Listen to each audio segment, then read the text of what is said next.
എല്ലാവർക്കും മിടുക്കിയുടെ മറ്റൊരു വീഡിയോയിലേക്ക് സ്വാഗതം. ഇന്ന് ഞാൻ വന്നിരിക്കുന്നത് ഒരു സ്പെഷ്യൽ റെസിപ്പിയുമായിട്ടാണ്. കർക്കിടക മാസമല്ല വരുന്നത്, മഴക്കാലമാണ്. ഒരുപാട് അസുഖങ്ങളൊക്കെ വരാൻ സാധ്യതയുള്ള കാലഘട്ടമാണ്. ഈ ഒരു കർക്കിടക മാസത്തിൽ നമ്മുടെ പൂർവികരൊക്കെ അനുഷ്ഠിച്ചു പോന്നിരുന്ന ഒരുപാട് ഔഷധക്കൂട്ടുകളുണ്ട്. അതിൽ ചിലതൊക്കെയാണ് മരുന്നുകഞ്ഞി, അതുപോലെ കോഴി മരുന്ന് എന്നിവ. ഇതിലെ ഈ കോഴി മരുന്നിനെ കുറിച്ചാണ് ഞാൻ ഇന്ന് ഈ വീഡിയോയിൽ കാണിക്കുന്നത്. ഈ കോഴി മരുന്ന് നമുക്ക് വീട്ടിൽ എങ്ങനെയാണ് എളുപ്പത്തിൽ ഉണ്ടാക്കുന്നതെന്ന് നോക്കാം. സാധാരണയായി നമ്മൾ പച്ചമരുന്ന് കടയിൽ നിന്നും മരുന്നുകളൊക്കെ വാങ്ങി ഒരു പ്രത്യേക രീതിയിലാണ് ഈ കോഴി മരുന്ന് ഉണ്ടാക്കാറ്. എന്നാൽ നമുക്കിപ്പോൾ അതിനൊന്നും പറ്റാത്ത സാഹചര്യത്തിൽ വീട്ടിലുള്ള നമുക്ക് കിട്ടാവുന്ന ഇൻഗ്രീഡിയൻസ് വെച്ച് എങ്ങനെയാണ് എളുപ്പത്തിൽ കോഴി മരുന്ന് ഉണ്ടാക്കുന്നതെന്ന് നോക്കാം.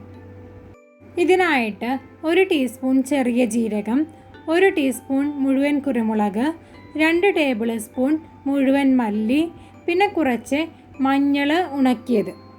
ഇതെല്ലാം നമ്മൾ നല്ല വെയിലത്ത് വെച്ചിട്ട് ഉണക്കിയെടുക്കണം, എന്നിട്ട് പൊടിക്കണം. പിന്നെ കുറച്ച് വെളുത്തുള്ളി കൂടി എടുത്തിട്ടുണ്ട്. പിന്നെ വേണ്ടത് ഒരു അരമുറി തേങ്ങയുടെ 1-ാം പാലും 2-ാം പാലും 3-ാം പാലും എടുത്ത് വെച്ചിട്ടുണ്ട്. പിന്നെ ഒരു 250 ഗ്രാം ചിക്കനും എടുത്തിട്ടുണ്ട്. ഇതെല്ലാം നന്നായിട്ട് വെയിലത്ത് ഉണക്കിയിട്ട് പൊടിക്കുകയാണ് നോർമൽ പതിവ്. പക്ഷെ നമുക്ക് അതിനോട് ഇവിടെ സൗകര്യം ഇല്ലാത്തത് കൊണ്ട് നമ്മളിത് നേരിട്ട് പൊടിച്ചെടുക്കുകയാണ് ചെയ്യുന്നത്. ഞാനിവിടെ ഇത് നന്നായിട്ട് പൊടിച്ച് അരിച്ചെടുത്ത് കൊണ്ടുവന്നിട്ടുണ്ട്. ഇനി നമുക്ക് ഇത് എങ്ങനെയാണ് ഉണ്ടാക്കുന്നതെന്ന് നോക്കാം. ഇനി നമുക്ക് ഒരു പാത്രം വെച്ച് അതിലേക്ക് നമ്മുടെ ചിക്കൻ ഇട്ട് കൊടുക്കാം. ഇനി അതിലേക്ക് നമ്മൾ പൊടിച്ച് വെച്ചിട്ടുള്ള സ്പൈസ് പൗഡർ ഇട്ട് കൊടുക്കാം. പിന്നെ നമ്മുടെ വെളുത്തുള്ളിയും അതിലേക്ക് ചേർത്ത് കൊടുക്കാം.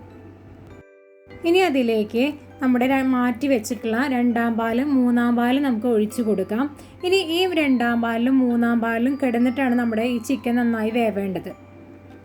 ഇനി ഇത് നന്നായിട്ടൊന്ന് മിക്സ് ചെയ്ത് കൊടുക്കാം.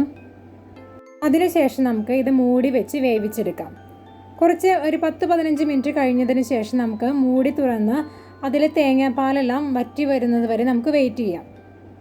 ഇതിലൊരു പ്രത്യേക കാര്യം ശ്രദ്ധിക്കേണ്ടതുണ്ട്. ഉപ്പ് ഒരിക്കലും ഈ കോഴി മരുന്നിൽ നമ്മൾ ചേർക്കാറില്ല.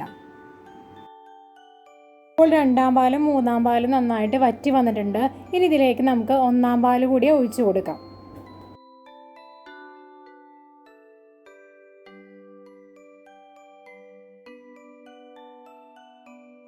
ഈ 1-ാം പാൽ കൂടി നമുക്ക് വറ്റിച്ചെടുക്കാം.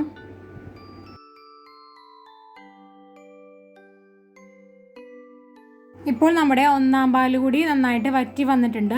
ഇപ്പോൾ നമ്മുടെ കോഴി മരുന്ന് റെഡി ആയിട്ടുണ്ട്. വളരെ ഈസി ആയിട്ട് നമുക്ക് വീട്ടിൽ ചെയ്തെടുക്കാവുന്ന ഒന്നാണ് ഈ കോഴി മരുന്ന്. എല്ലാവരും ഇത് ട്രൈ ചെയ്യുമെന്ന് വിചാരിക്കുന്നു. എല്ലാവർക്കും ആരോഗ്യപൂർണ്ണമായ ഒരു കർക്കിടക മാസം ആശംസിക്കുന്നു. വീഡിയോ ഇഷ്ടപ്പെട്ടെങ്കിൽ വീഡിയോ ലൈക്ക് ചെയ്യാനും ഷെയർ ചെയ്യാനും ചാനൽ സബ്സ്ക്രൈബ് ചെയ്യാനും മറക്കരുത്. താങ്ക്